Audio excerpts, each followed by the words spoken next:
I'm not a car person. That means I don't think about cars unless I'm actually about to drive one.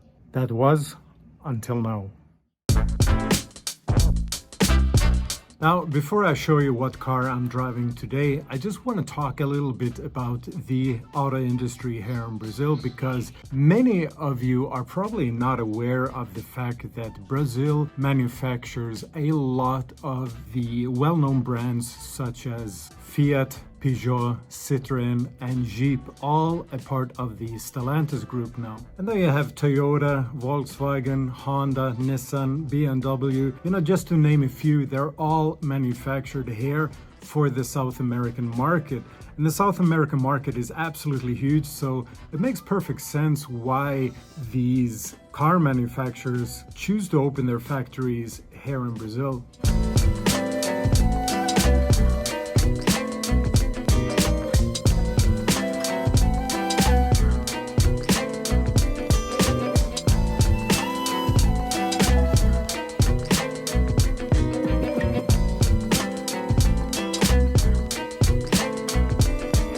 In 2013, I bought a newish 100% Brazilian-made Volkswagen. Now, it had about 2,000 kilometers on the clock, so fair to say it was fairly new. It still had the new car smell. Now, this was a Volkswagen Voyage, a model you probably never heard of before, and that is for a good reason, because the Volkswagen Voyage was primarily only sold in South America, manufactured here in Brazil, but only sold for the South American market. So if I was to try to explain how the Volkswagen Voyage is to you, then try to picture a Volkswagen Golf, which probably everyone has heard of, and then strip it down to the bare essentials. A sedan with a 1-liter engine producing just over 70 horsepower. It had 4 doors, 5 seats, a steering wheel, a radio, 2 airbags, and that's basically it.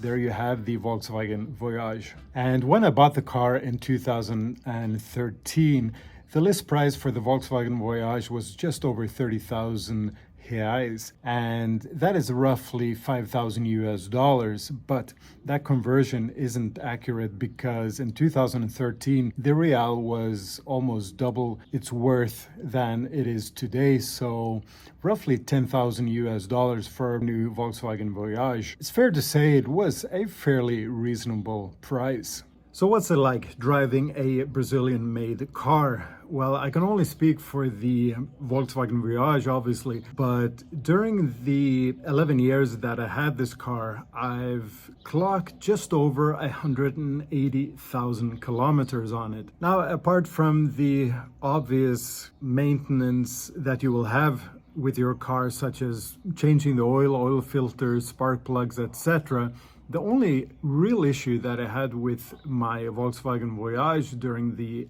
11 years of ownership was a faulty ABS braking sensor, and also the air conditioning compressor unit actually failed. So that was quite pricey to change that out. But apart from that, the car has been absolutely flawless and there has been no issues whatsoever with it. So it's safe to say that it's been quite a reliable car. And what actually surprises me is here in Brazil, just the state of the roads. I mean, we have huge potholes and a lot of these roads are gravel and just cobblestone, and it just puts a serious toll on the suspension system. But the car has been working absolutely flawless. There has been no funny noises coming from the suspension whatsoever. 180,000 kilometers on the clock, and it's still a very quiet and comfortable ride. It's not a fun ride. I mean, it's a seriously slow car to drive, and there's nothing fancy about it, but it gets you from A to B in a relatively quiet and comfortable ride. Because obviously with 70 horsepower, you're not going to win any drag races anyways. But the bonus is that you have a very low fuel consumption. For me, riding this car, just driving this car by myself, it was surprisingly quite agile, but the issue started as soon as I started putting some heavy loads in the back, and especially with 3 passengers going up a hill. the car would just really struggle even trying to entertaining the idea into going into third gear was almost an impossibility. But like I previously mentioned, the goal for having this car was just to get me from A to B, that's it. And in the final years as well, as the car got older, I would put cement sacks and roofing tiles and construction materials and just my surfboards, and everything would be full of sand, and you kind of treat it as the old car that it has become. But it has been such a faithful companion, and it has never given me grief whatsoever. So it's fair to say it's been a really, really good investment. And here is a fun fact for you. Today, the Volkswagen Voyage is still manufactured here in Brazil. However, the list price for a 2025 Volkswagen Voyage starts at 85,000 reais, which is about 15,000 US dollars. So it's fairly safe to say that the prices of cars here in Brazil have risen dramatically since I bought my car in 2013. So I actually sold my Voyage in January this year. Take a guess how much I actually got for the car. 25,000 reais. I thought I made a killing on it, but I got a few friends that claimed that if I would have had some patience, I could easily have gotten 30,000 reais for it, which I think is insane, given that that is the list price for a brand factory new Volkswagen Voyage in 2013. So for me, owning this car for just over 11 years, if we take away the fuel that I've put into it, if we take away the insurance, if we take away the road tax, all of this just extremely cheap, like basically nothing. The consumption is ridiculously low. The road tax on this car is very, very low, and the insurance also is basically nothing. So we take away all of that, then I'm out 3,000 reais just over 11 years. It's basically free. So I basically had this car for free. And I think that is absolutely insane. So, most people say that buying a car is the worst investment you can ever make just because of the depreciation of the value. Yeah, it depreciates in value so much as soon as you drive it out of the lot. In this case, it's probably been the best investment because you got to take into account like just how much I've used the car, just the freedom that it gives you having a car. And also I used it for work and stuff like that. So it's absolutely, in this case, it's been probably one of the best investments that I've ever made. So why has the price of cars gone up so much these last couple of years? Probably the biggest reason is the devaluation of the local currency here, the real, which has just plummeted since the pandemic. But you also got to keep in mind that all of these cars, even though they are built and manufactured here in Brazil, you have certain components, especially the tech components, such as the driving computer and the entertainment system, ABS, stuff like that. All of this is imported. The majority, of course, comes from China, Japan, all of where most of the technology comes from. And Brazil also having one of the highest import taxes of any country in the world, then obviously this is also going to drive up prices, because nowadays, every single year, the cars are just getting more and more technologically advanced. And of course, you also got to take into account the local inflation here in Brazil.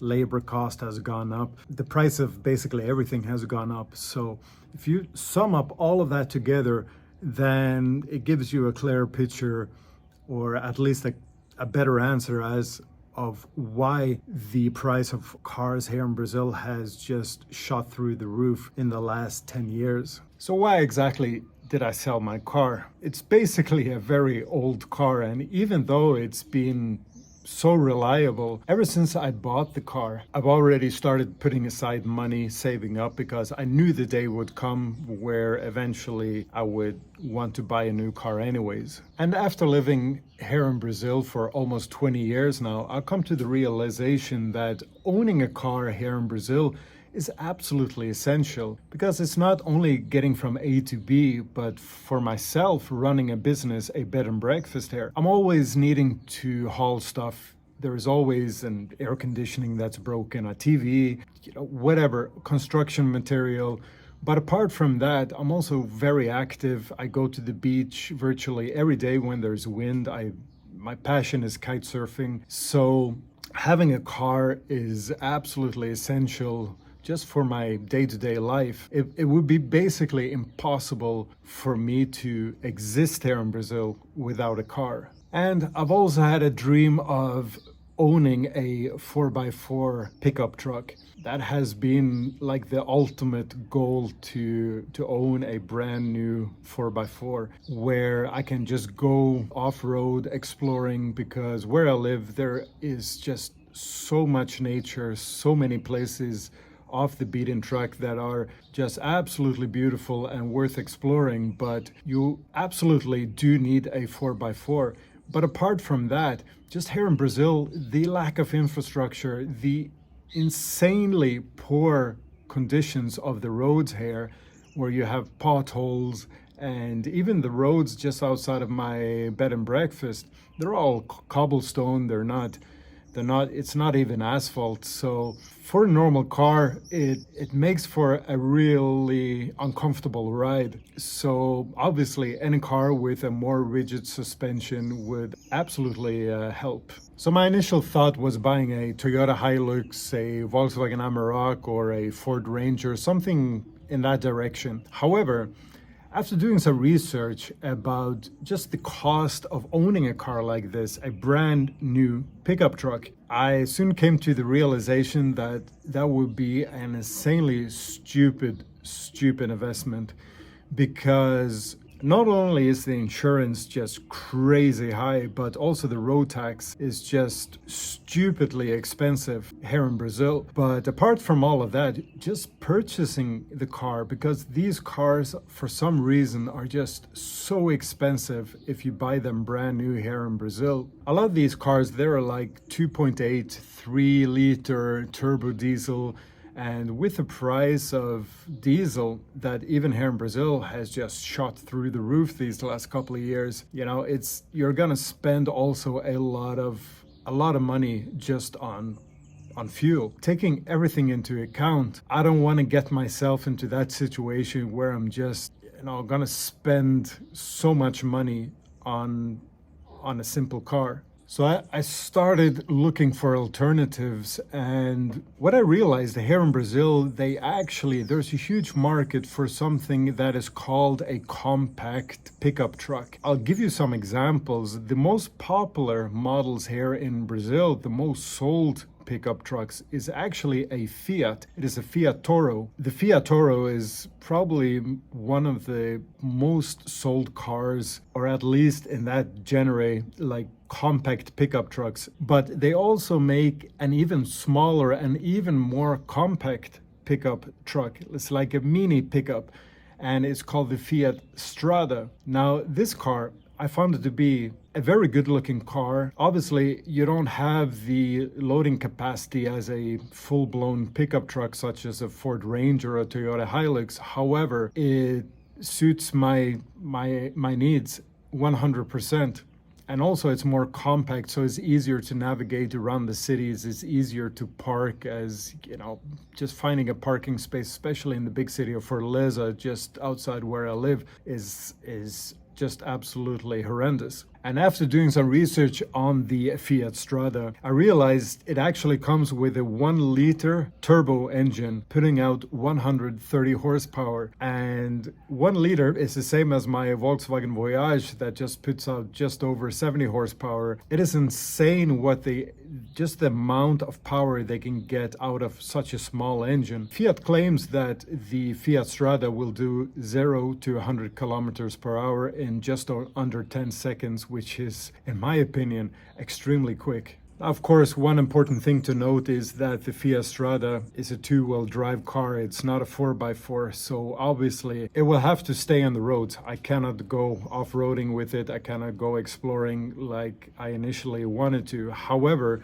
the price, which is 140,000 reais for a brand new car, I found it to be absolutely reasonable. So I actually woke up one morning and was planning to go down to the dealership, sign the contract and put down 140 grand for this car. But luckily, my girlfriend, she told me, look, have some patience, sit down, reconsider, and give it a hard thought if this is the right car for you, because you've been dreaming and talking about owning a 4x4 for so many years. Take a breath and step back and just look at some other alternatives. Boy, was that the best advice she could ever have given me.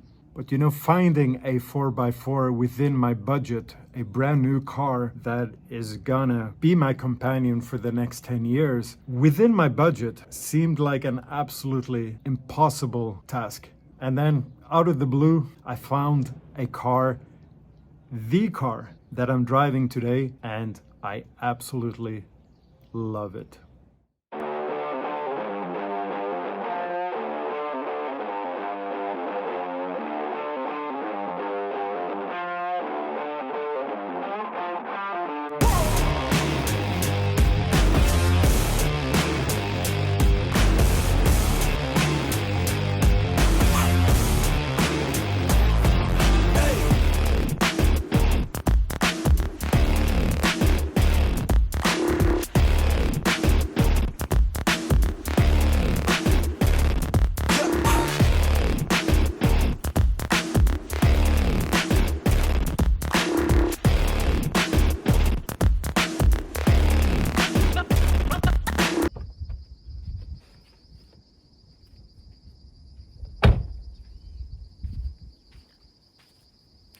Guys, let me present to you the Suzuki Jimny. You know, it's funny, I actually knew that this car existed, but it never crossed my mind that this would be an option to purchase this car. If you look at the size of it, it's absolutely tiny. I know, it is absolutely tiny. However, it does have a few tricks up its sleeve, and I'll show you. So as you can see, this is indeed a 3-door Suzuki Jimny. Now the Suzuki Jimny, it also comes in a 4-door variant. However, the 4-door is not currently sold in Brazil, but I think the 3 doors, it looks absolutely cool. I mean, I really love the design, and I think it's absolutely a beautiful car. It's a fun car. It's a seriously fun car. It is so good off-road, but I'll get back to that in just a little bit. I just want to show you what I'm talking about, the ingenious solutions of Suzuki regarding to the space issues. Now, when we open up here, you can obviously see the issues straight away. I've already removed the headrest here, just for the purpose of this demonstration, because usually I don't drive my car like this. But as you can see, there isn't even space for a backpack here. There's absolutely no space whatsoever. You do have a small compartment here to put stuff in, and this is actually watertight, so you can actually fill this up with ice, put some beers or a wine or whatever. The ingenious solution of Jimny is simply to fold down all of these seats here. And then I use this yoga mat just for the purpose, because this plastic here is so, there's no grip whatsoever. So when I leave stuff, you know, it just slides around everywhere. So I use this yoga mat. I just leave that like this, and obviously this all stays in place. Currently it's just me and my girlfriend, and 99% of the time, I mean, I've used this, I put up the seats one time in the last couple of months of owning this this car here. And that was just because we were going out to dinner and we figured, you know, we had some friends tagging along. but this is usually the setup that I drive around 99% of the time.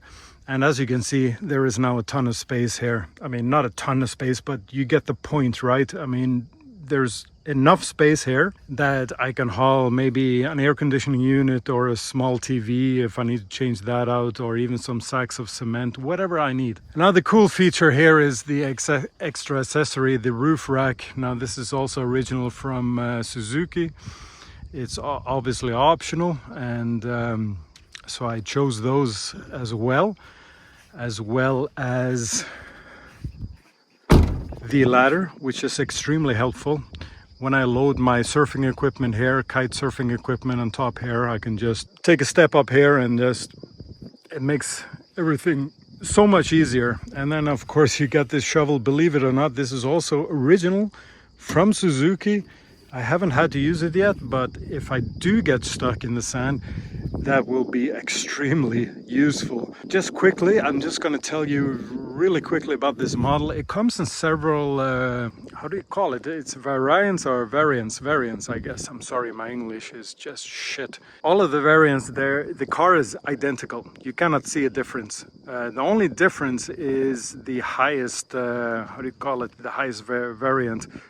The most expensive one, where you get the fenders, they're all painted the same color as the car. And also, I'll show you a picture. I'll just grab a picture here online so you can see how it looks. But obviously also with the spare tire you have like a cover for it, which is also painted in the same color as a car. Now, I don't like that, because I mean that is more like a car for city driving, and you know, this is a car I'm gonna take off road, so I'll be so afraid just to scratch up everything. Obviously the bumper and all of these fenders here, this is all gonna get scratched up going off road. So you know, having all of that painted and looking nice, I would just be too anxious to even take it off the road, so I don't see the point in that. But anyways, this car here is the second highest variant, so the one that is almost fully equipped, and the difference is very subtle in the different models that you can get this Suzuki Jimny. The main difference here is I got full LED lighting. You know, the cheapest model, it comes just with a normal I believe it, what do you call it, is a halogen. So this is full LED. And also inside you also have the multimedia unit, Apple CarPlay, Android, all of that stuff.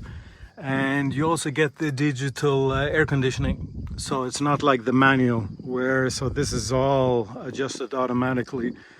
And of course it's just a little bit of nicer finish on the seats, and these seats are extremely comfortable. So that's about it. There's not much else going on between the different variants or models, however you want to call it. Also, as you can see, the tires 215 by 15 inch, so these are a lot beefier tires than the originally come out from the shop. And I just chose this because not only does it look a lot better, but of course driving on the sand here, you're a lot less likely to get stuck. The basics of off-road driving, whenever, especially if you go on sand, is obviously to lower the tire pressure. I've been driving already 2 months with this car here, and I still got 28 psi in all of the tires, and that is what I usually use on the road. That is just normal road tire pressure.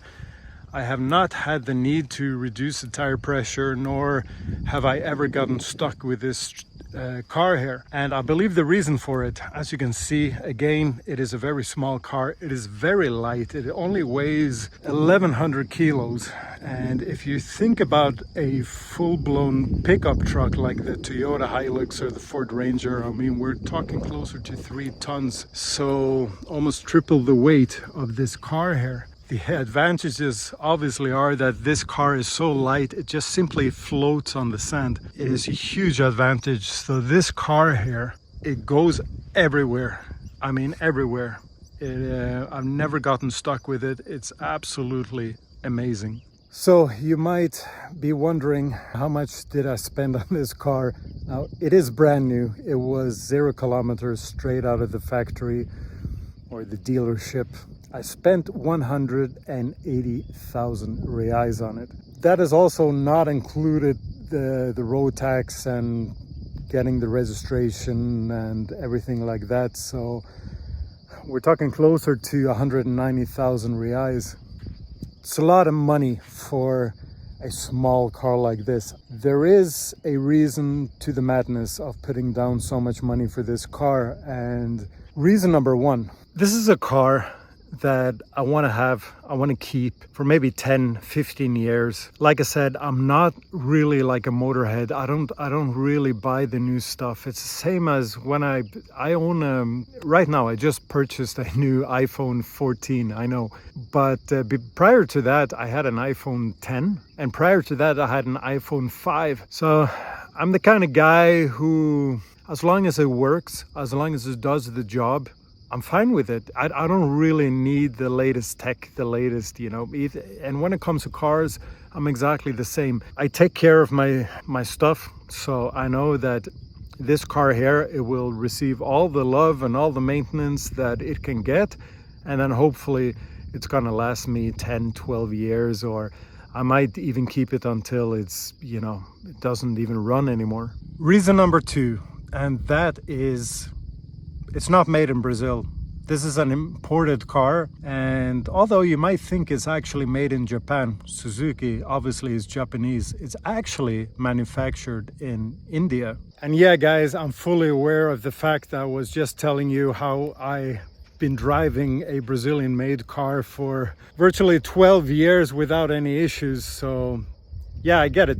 I'm not saying the Brazilian cars are bad, but everybody who knows cars know that Japanese manufacturers, they do make quality cars.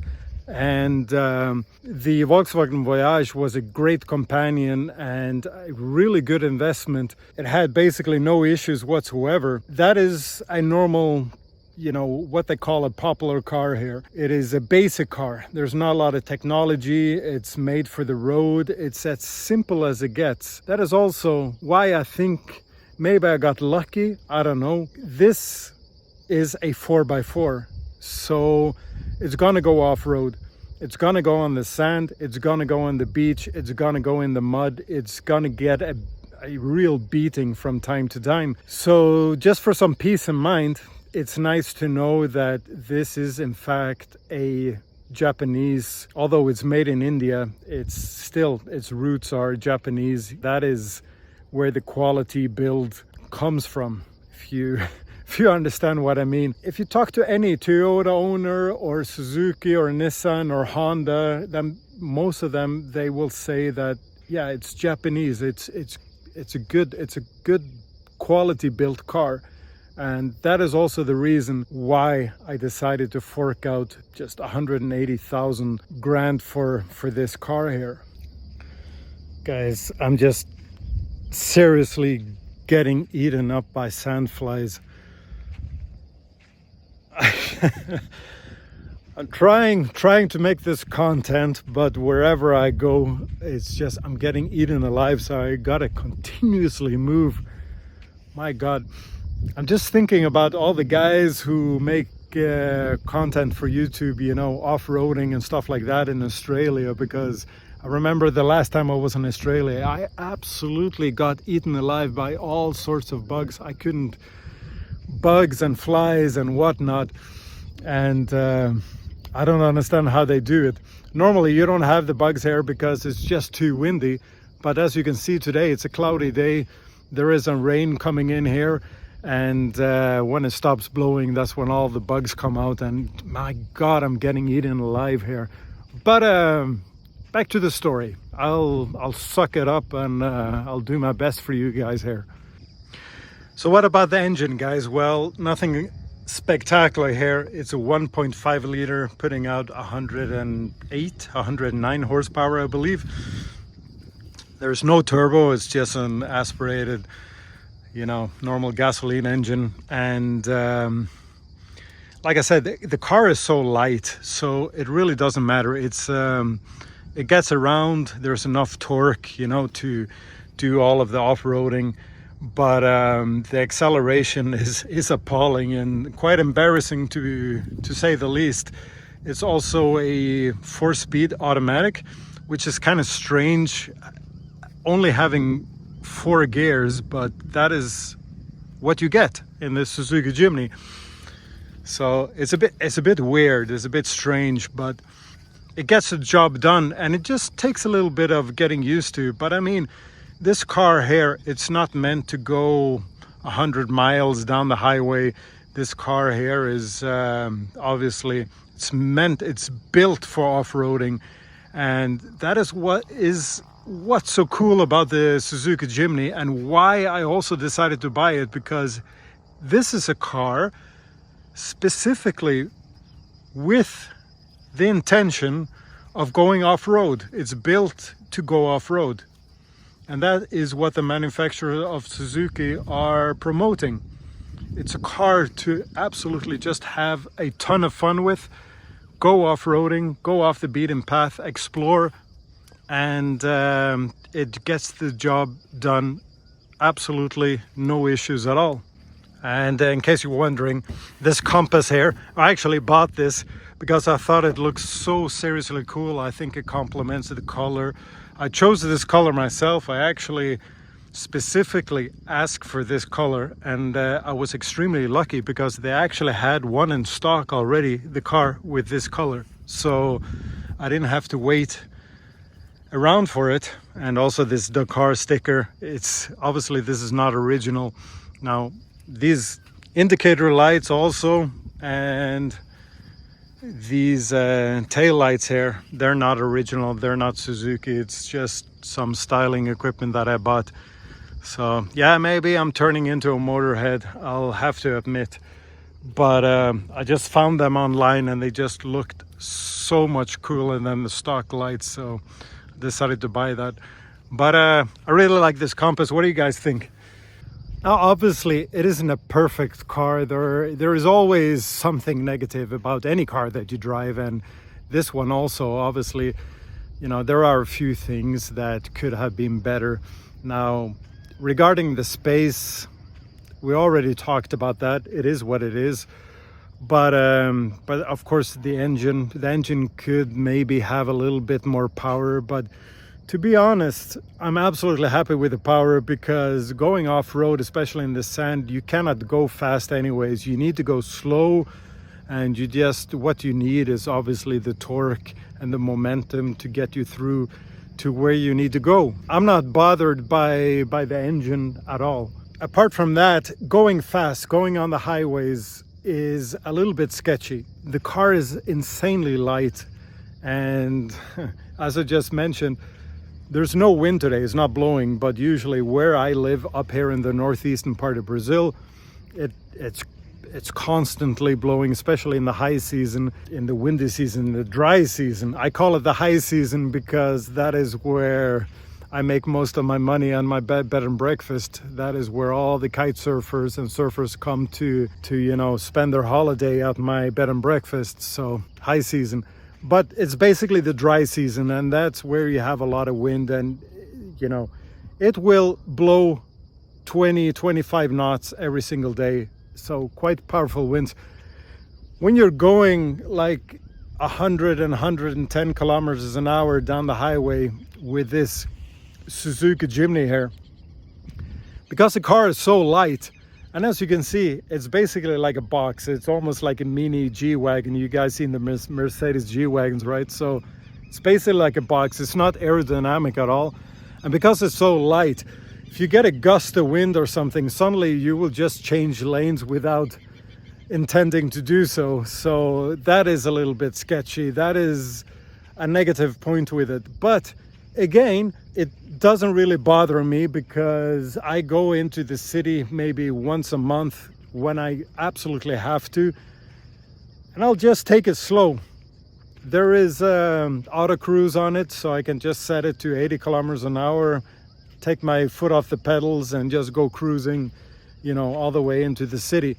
It's absolutely fine. doesn't bother me at all. The fuel tank. It's only like 40 liters, so it's really small. I haven't been on a longer trip with this Suzuki yet, but I plan to do so as we come into the dry season. Obviously, that's gonna take a little bit more planning, because here in Brazil, especially if you go some distance away from civilization, then you gotta plan ahead and you gotta know where your fuel stations are, where you can get fuel, because it only takes 40 liters. The fuel consumption on it is reasonable. It's not great, but it's okay, it's reasonable.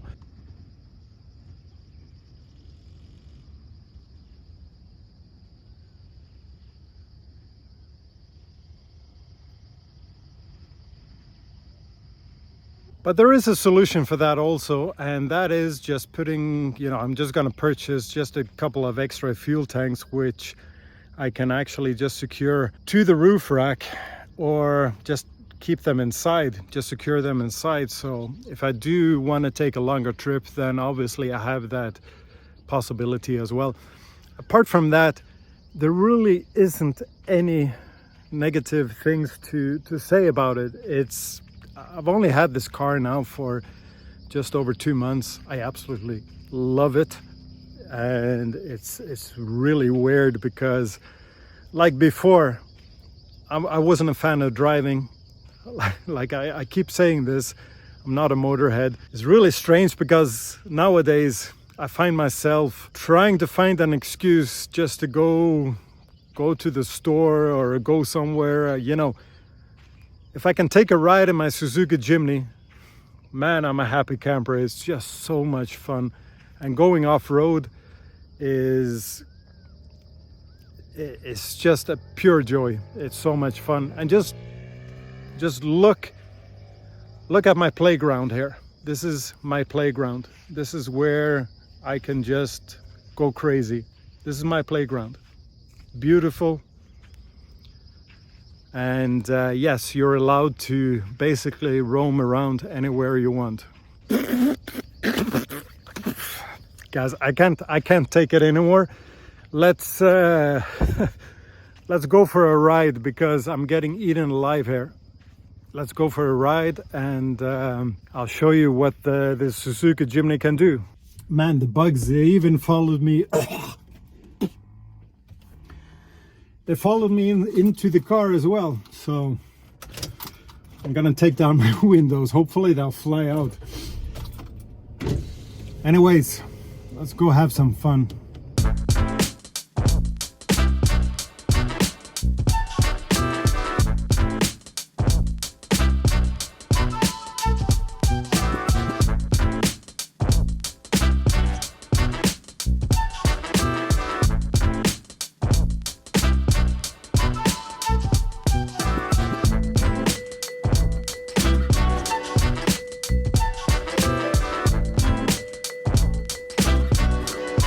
So guys, I'm going to show you here just your typical roads here in Brazil, and this is, unfortunately, this is just how it is, especially in the smaller cities.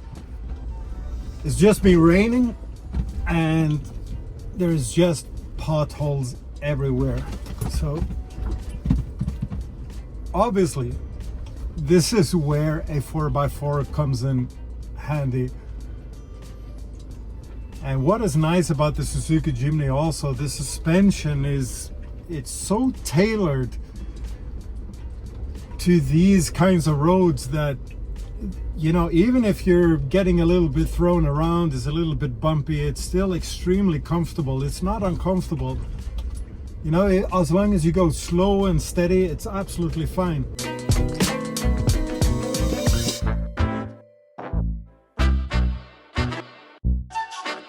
I remember when I had my Volkswagen Voyage, it is a pain when you have roads like this.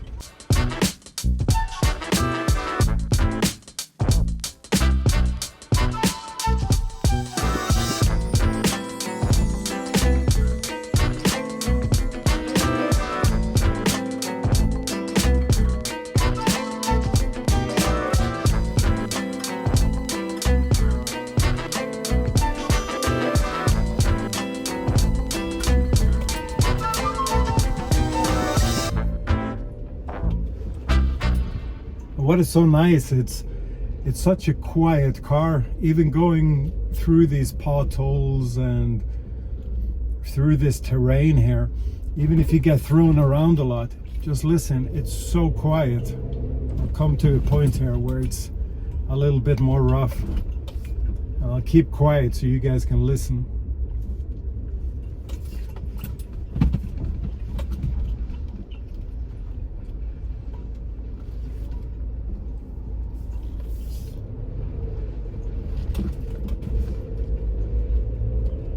Beautiful. Now already I've put this car through its paces. I've had it, you know, at least a dozen trips seriously off-roading with this Suzuki Jimny, and I'll show you some footage that I did with my drone, just so you get a picture of just what we have available here just outside the city, because there are so many beautiful places and so many hidden gems that I never knew they even existed, because, you know, they were inaccessible with my older car. But now with the Suzuki Jimny, everything is available. Everything is just waiting for you to come and explore.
I've just had so many nice trips and so much fun with this Suzuki Jimny.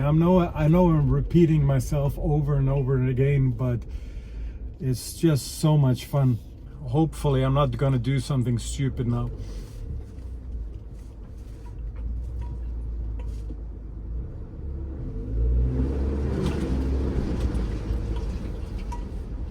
No issues, no problem whatsoever.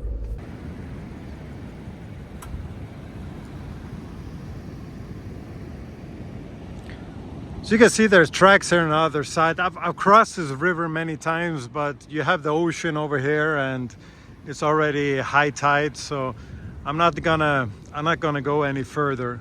But guys, this is where I think I'm just gonna end my video. So with that said, guys, if you're still watching, thanks a lot for joining me here on another video, and thank you for letting me show you the Suzuki Jimny, my new toy. We're gonna have a lot of fun together for sure, and hopefully I can also make some content for you guys, showing you just all of the beautiful places that we have here up in the northeastern part of Brazil. It's been a pleasure. If you like this video, give me a thumbs up. As always, it helps me out, and of course consider subscribing to my channel also if you haven't already done so, as that also helps me out. I'm steadily growing. It's my own fault because I'm not uploading merely enough that, you know, as I would like. But for those of you who've been watching me over the last couple of years, you guys know just how busy I've been at the bed and breakfast and my business and all of that stuff. So the next episode is going to be probably be me doing more renovations and more work at the bed and breakfast. But for those of you who are faithful and been watching and writing all of your comments, I love reading all of your comments, and please continue to do so. But anyways, guys, thanks a lot. Until the next time, take care, stay safe, and hopefully I'll see you down here in Brazil. Until then, take care. Bye-bye. Ciao, ciao.